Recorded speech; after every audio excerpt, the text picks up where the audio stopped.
அரபிக்கடல் பகுதியில் உருவாகி இருக்கக்கூடிய குறைந்த காற்றழுத்த தாழ்வு பகுதி இன்னும் 36 மணி நேரத்தில் தொடர்ந்து ஒரு ஆழ்ந்த காற்றழுத்த தாழ்வு மண்டலமா வலுப்பெறுவதற்கான வாய்ப்புகள் இருக்கு.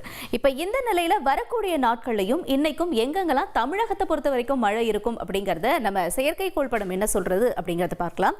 இப்ப குறிப்பா நம்ம சொல்லக்கூடிய அரபிக்கடலில் உருவாகி இருக்கக்கூடிய இந்த காற்றழுத்த தாழ்வு பகுதியானது தொடர்ந்து பெங்களூரு, அடுத்தபடியாக கோயம்புத்தூர், தொடர்ந்து இது வடக்கு நோக்கி நகரும் பொழுது குஜராத், நாக்பூர் உள்ளிட்ட இடங்கள்ல தான் தீவிர மழையை கொடுக்கறதுக்கான வாய்ப்புகளா இருக்கு.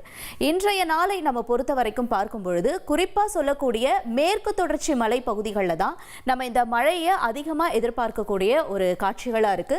குறிப்பா சொல்லக்கூடிய உதகமண்டலம், கோயம்புத்தூர், பொள்ளாச்சி, வால்பாறை, அதற்கு அடுத்தபடியாக திண்டுக்கல், போடிநாயக்கனூர், ராஜபாளையம் உள்ளிட்ட இடங்களும், தொடர்ந்து கன்னியாகுமரி பகுதிகளிலையும் இந்த மழை தொடர்வதற்கான வாய்ப்புகள் இருக்கு. அதே நேரத்தில் திருநெல்வேலியிலையும் இன்று கனமழை பெய்வதற்கான வாய்ப்புகள் இருக்கு. ஆனா இன்றைய நாளை பொறுத்தவரை அதி தீவிர மழை எங்கெங்கெல்லாம் பார்க்கலாம் அப்படின்னா நீலகிரி பகுதிகளிலையும் உதகமண்டல பகுதிகளிலையும் தான். ஏன்னா இது அரபிக்கடலில் உருவாகி இருக்கக்கூடிய காற்றழுத்த தாழ்வு பகுதி அப்படிங்கிறதுனால இது வடக்கு நோக்கி நகரக்கூடிய காட்சிகளாக இருக்கிறதுனாலையும் இந்த மேற்கு தொடர்ச்சி மலை பகுதிகளில் தான் மழை என்பது தீவிரமாகும் அப்படிங்கிறது இங்க வரைகலை விளக்கம் நமக்கு கொடுக்கக்கூடிய காட்சி. அதே நேரத்தில் நம்ம இப்ப மற்ற பகுதிகளாக இருக்கக்கூடிய இப்ப தென்காசி உள்ளிட்ட இடங்களையும், அதே நேரத்தில் மதுரை உள்ளிட்ட இடங்கள்லாம் மழைக்கான வாய்ப்புகள் எப்படி இருக்கும் அப்படின்னு கேட்டா கரூர்ல மழைக்கான வாய்ப்பு இருக்கு. ஆனா திண்டுக்கல், மதுரை உள்ளிட்ட இடங்கள்லாம் இன்று லேசான மழைக்கான வாய்ப்புகளாகத்தான் இருக்கிறது.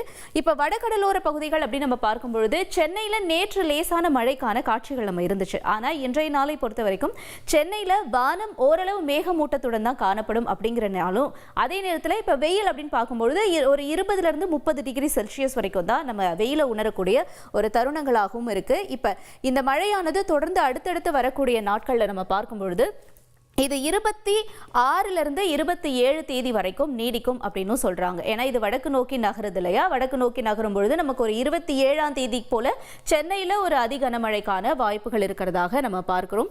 தொடர்ந்து இன்றைய நாளை பொறுத்த வரைக்கும் இன்னைக்கு மதியத்துக்கு மேல மதுரை உள்ளிட்ட இடங்கள்லையும் லேசான மழையை நம்ம உணரக்கூடிய காட்சிகளா இருக்கு.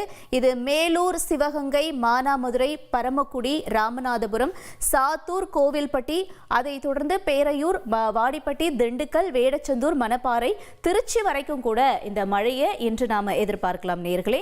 இதுதான் வானிலை வரைகலை விளக்கம் நமக்கு கொடுக்கக்கூடிய காட்சிகளா இருக்கு. இப்ப இந்த மழையானது தொடர்ந்து அடுத்தடுத்து எங்கெங்க நீடிக்கும் அப்படிங்கறத வரக்கூடிய மணி நேரங்களை நம்ம தெரிஞ்சுக்கலாம்.